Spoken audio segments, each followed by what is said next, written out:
Chapter 2 Out of Oogaboo.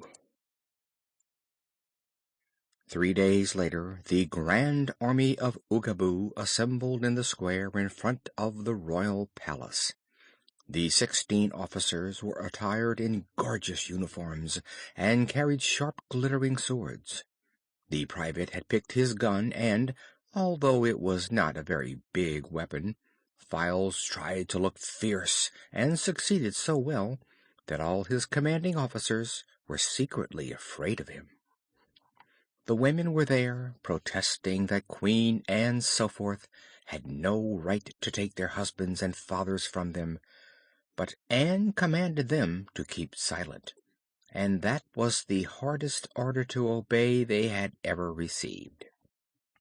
The Queen appeared before her army, dressed in an imposing uniform of green covered with gold braid. She wore a green soldier cap with a purple plume in it, and looked so royal and dignified that everyone in Oogaboo, except the army, was glad she was going. The army was sorry she was not going alone.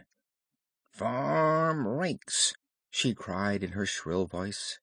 Sally leaned out of the palace window and laughed. "I believe your army can run better than it can fight," she observed. "Of course," replied General Bunn proudly. "We're not looking for trouble, you know, but for plunder. The more plunder and the less fighting we get, the better we shall like our work." "For my part," said Files, "I prefer war and carnage to anything.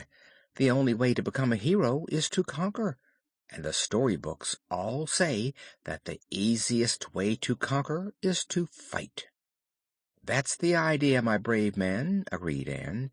"To fight is to conquer, and to conquer is to secure plunder, and to secure plunder is to become a hero. With such noble determination to back me, the world is mine. Goodbye, Sally. When we return, we shall be rich and famous. Come, generals, let us march." At this the generals straightened up and threw out their chests. Then they swung their glittering swords in rapid circles and cried to the colonels, "Forward, march!" Then the colonels shouted to the majors, "Forward, march!" And the majors yelled to the captains, "Forward, march!" And the captains screamed to the private, "Forward, march!" So Files shouldered his gun and began to march, and all the officers followed after him. Queen Anne came last of all, rejoicing in her noble army and wondering why she had not decided long ago to conquer the world.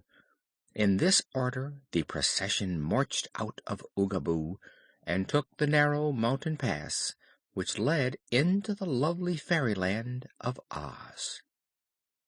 End of chapter 2.